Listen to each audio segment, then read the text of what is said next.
আসসালামু আলাইকুম। সম্মানিত সুধী, আজকে আমাদের মাঝে উপস্থিত হয়েছেন আমাদের প্রাণপ্রিয় নেতা। আপনাদের সাথে খোলামেলা আলোচনা হবে। প্রথমে আমি আমার নেতাকে কিছু বলার জন্য আহ্বান করছি এবং আলোচনার শেষে সবার জন্য প্রশ্ন উত্তর থাকবে। যে যার মতো প্রশ্ন করবেন, নেতা অবশ্যই আপনাদের সকল প্রশ্নের উত্তর দেবে। এই বিষয়কে সামনে রেখে আমি আমার আলোচনা সামনের দিকে এগিয়ে নিয়ে যাচ্ছি। সকলে আমাকে সাহায্য সহযোগিতা করবেন। আমি বিনীতভাবে নেতাকে কিছু করার জন্য আহ্বান করছি। ধন্যবাদ আপনাদের সকলকে। আপনারা জানেন আমরা সব সময় জনগণ এবং দেশের স্বার্থে কাজ করি। আমাদের একমাত্র লক্ষ্য দেশকে কিভাবে সামনের দিকে এগিয়ে নেওয়া যায়। আপনারা নিজেই তার প্রমাণ। এখন আমরা খাদ্যের স্বয়ংসম্পূর্ণ, বিদ্যুতের স্বয়ংসম্পূর্ণ। আমাদের আর অন্যের উপর নির্ভর করতে হয় না। তো আপনারা দেখেছেন অনেক দেশ আছে যারা আমাদের দিকে তাকিয়ে থাকে। আমরা অন্যের কারণে স্বার্থ দিয়ে বলি, কিন্তু তারপরে তারা কখনোই চাই না। আমার কিছু কথা আছে যা আপনাকে সরাসরি বলার জন্য অনেক দিন ধরে অপেক্ষা করতেছি। হ্যাঁ, বলেন আপনার কি কথা। স্যার, আপনাকে অনেক ধন্যবাদ। আপনার কথা আমার অনেক পছন্দ হয়েছে।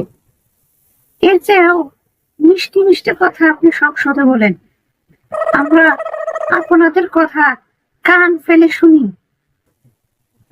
আর আমরা যারা আপনাকে ভালোবাসি, আপনার কথা শোনার পর আমরা বলি, নেতা সংসদ ফাটিয়ে দিয়েছে।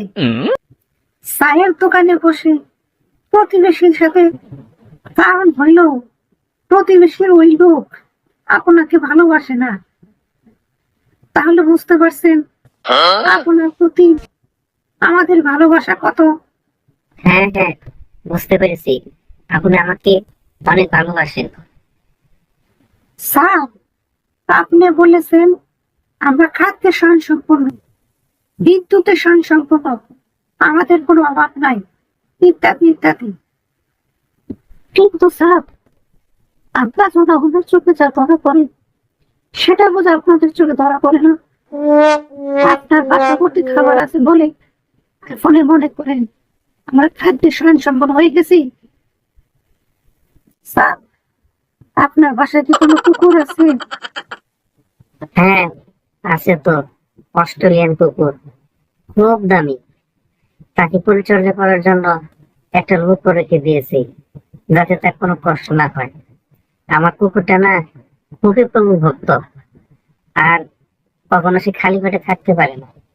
তাকে খাদ্যে স্বয়ংসম্পূর্ণ রাখতে হয়। হ্যাঁ, বুঝতে পেরেছি। আপনার কুকুর পেট করে খায় বলে বাসার ভর্তি খাবার আছে বলে মনে করছেন আমরা খাদ্যে স্বয়ংসম্পূর্ণ হয়ে গেছি।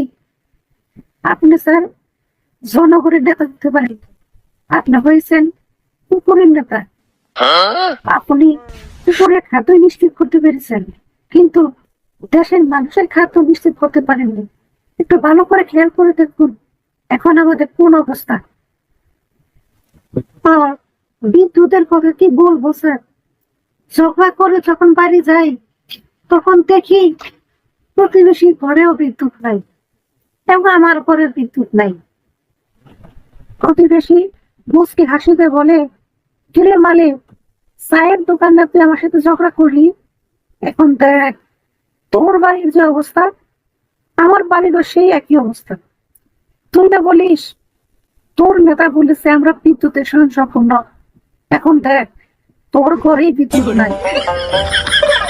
তাই বলবো নেতা, কাজ করুন দেশ ও জনগণের স্বার্থে।